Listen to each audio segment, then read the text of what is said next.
dans le prochain épisode de Un si grand soleil. Tandis que Driss est transféré dans une autre prison, Arthur et Jennifer se réconcilient. Attention, les paragraphes qui suivent contiennent des spoilers sur l'épisode d'Un si grand soleil diffusé demain soir sur France 2. Si vous ne voulez rien savoir, ne lisez pas ce qui suit. Mardi 8 mars dans Un si grand soleil. Driss est transféré dans une autre prison dans la matinée, Yasmine se rend au local pour s'occuper de Kim.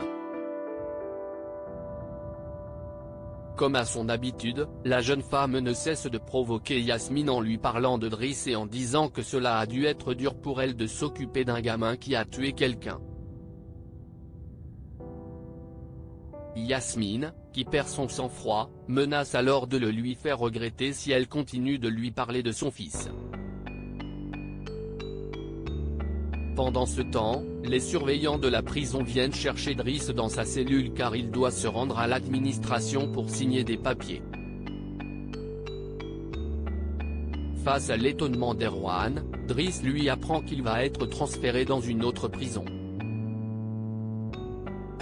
Non loin de là, Anissa appelle sa mère pour lui annoncer la bonne nouvelle. Heureuse et soulagée à la fois, Yasmine réalise avec émotion que son cauchemar est enfin terminé.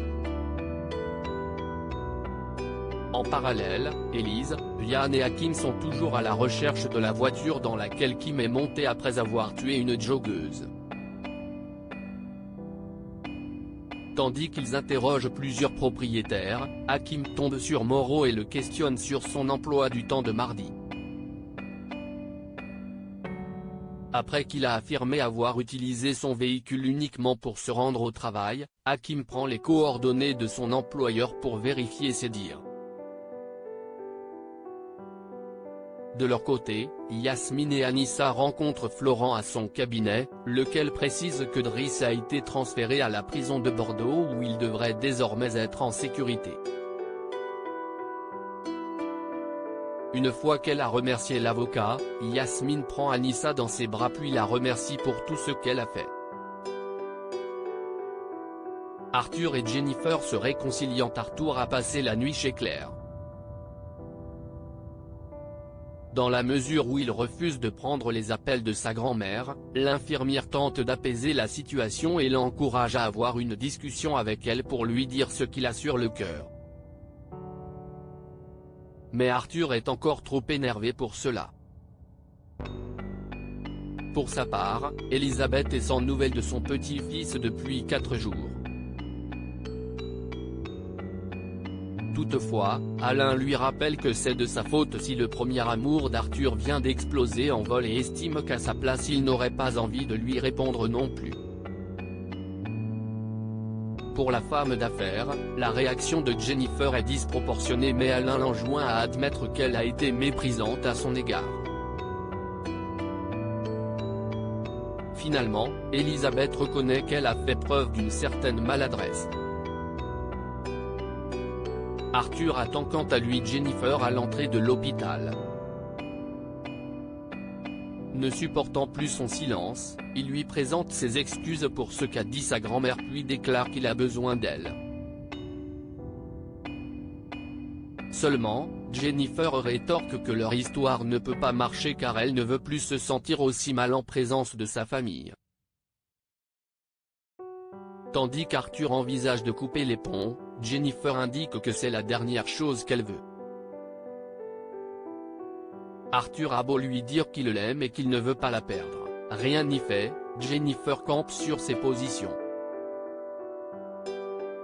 Pendant ce temps, Claire reçoit la visite d'Elisabeth qui souhaite trouver une solution pour parler à son petit-fils. L'infirmière lui fait donc remarquer qu'Arthur tient beaucoup à Jennifer et qu'elle a mis un sacré bazar dans leur histoire. Elle va même jusqu'à lui rappeler l'attitude qu'elle a eue à son égard lorsqu'elle était en couple avec Julien. Elisabeth reconnaît alors s'être trompée à l'époque. Cependant, la femme d'affaires ne peut s'empêcher de se souvenir de la dernière fois où elle a baissé la garde. C'était avec Hugues et cela a failli la conduire à sa perte. Néanmoins, Claire souligne qu'elle ne parle pas d'elle mais d'Arthur qui a besoin de vivre cette expérience. À l'hôpital, Jennifer n'arrive pas à se concentrer sur le travail et se confie à David qui lui conseille de donner une chance à son histoire d'amour avec Arthur, surtout si elle est amoureuse de lui. Selon lui, l'amour ne peut pas séparer deux personnes qui viennent de deux milieux différents. Seulement, Jennifer craint qu'Arthur se brouille avec sa famille, d'autant plus qu'elle sait ce que c'est.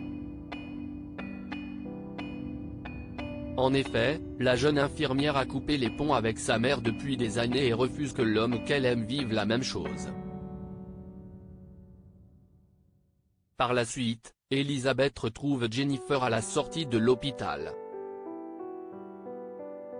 Après lui avoir demandé pardon, elle concède qu'elle s'est mal conduite avec elle et qu'elle n'aurait jamais dû la prendre de haut. Quand Jennifer cherche à savoir pourquoi elle a changé d'avis, Elizabeth répond qu'elle s'est aperçue qu'elle l'avait froissé mais surtout qu'elle avait fait beaucoup de mal à Arthur.